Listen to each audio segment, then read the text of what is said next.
30 ans. Ce matin-là, je me suis réveillée dans la noirceur de ma chambre, envahie par un sentiment d'oppression dès que mes yeux se sont ouverts. Tout en douceur et sans mouvement brusque, je me suis assise au bord du lit, en essayant de ne pas troubler le calme de la pièce. Mon amoureux, profondément endormi, était enveloppé dans la chaleur des couvertures quand je me suis levée, mes pieds effleurant à peine le sol froid. J'ai marché vers la salle de bain, sur la pointe des pieds, évitant le moindre bruit qui aurait pu le réveiller. Je savais que si je le réveillais, il me poserait 1001 questions auxquelles je n'avais aucunement la force de répondre. Je n'avais pas dormi de la nuit. Les minutes et les heures s'étaient étendues en une longue nuit d'angoisse qui me rongeait de l'intérieur. Mon esprit était pris dans une tornade de pensées anxieuses, sans logique ni répit. Je ne pouvais rien y faire. J'avais l'impression de m'accrocher à une montagne russe qui ne cesse de tourner encore et encore sans fin. En entrant dans la salle de bain, je suis allée directement devant le miroir. Ce que j'y voyais n'était qu'un nuage de fumée. Je me reconnaissais à peine. Mes yeux voyaient flou, comme si le monde entier se mouvait dans une spirale incontrôlable. Et moi, j'étais au milieu de tout ça. Comme si le monde tournait trop rapidement pour que mes pupilles puissent suivre. Pourtant, je n'avais jamais eu besoin de lunettes. J'étais devant ce miroir, à fixer ce visage qui me paraissait flou et distordu. Les mains tendues, cherchant un point d'ancrage, je me suis agrippée au lavabo, les doigts crispés. J'espérais que cela suffirait afin que je puisse revenir à la réalité et pour que je puisse retrouver un peu de contrôle, mais sans effet. Mon dîner de la veille revenait sans cesse me hanter, remontant de mon estomac jusqu'à ma gorge constamment, comme une vague incessante menaçant à chaque instant de déborder. Je fermais les yeux, essayant de chasser ce sentiment insupportable, mais il persistait, s'éternisait. Des larmes chaudes ont commencé à couler, sans que je ne puisse rien y faire.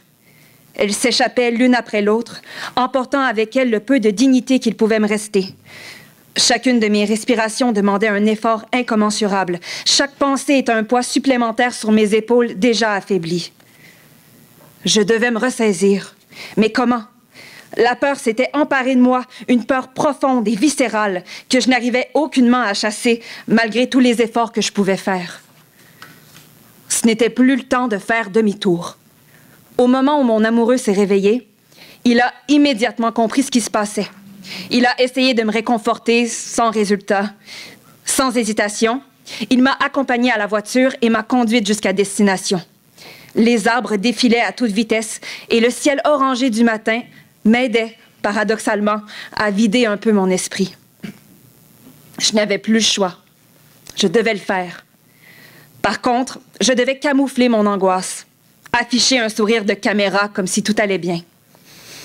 À notre arrivée, un homme m'a accueilli. Il était bienveillant, gentil, exactement comme je l'avais imaginé. Il m'a fait enfiler un habillement particulier, me restreignant des épaules jusqu'aux cuisses. Je suivais les instructions, sans broncher. Il n'y avait que ça à faire. Je ne pouvais ni m'enfuir, ni me cacher. Je n'avais pas d'autre option que de me soumettre. Je me suis retrouvée enfermée entre 4 murs. J'étais enserrée dans cet espace étouffant où chaque petit mouvement était un défi de taille. Par chance, j'avais une fenêtre à ma droite. À travers cette fenêtre, je voyais un lac. Ce lac m'aidait, tout comme le ciel orangé m'avait apaisé en voiture. Il m'aidait à vider mes pensées, me permettant de me concentrer sur autre chose, me faisant presque oublier où j'étais, même si ce n'était que pour un instant. La froideur de la pièce, le son monotone et assourdissant qui faisait rage et mon inconfort général me rendaient de plus en plus angoissée. À un certain moment, j'ai eu l'impression que mon cœur avait cessé de battre. Le stress était tellement oppressant que j'arrivais à peine à retrouver mon souffle. D'un mouvement brusque, l'homme qui se trouvait en face de moi m'a demandé avec autorité de me retourner. Il m'a serré fermement contre lui, attaché, sans que je puisse m'échapper. La douleur de mes jambes était supportable, mais extrêmement inconfortable. Bien que je ne fusse pas capable de retrouver mon souffle et un minimum de sérénité, je me sentais tout de même mieux à cet endroit qu'à l'extérieur. Malgré le fait que je n'avais aucune envie d'être là au départ, à ce moment précis, Je ne voulais plus partir.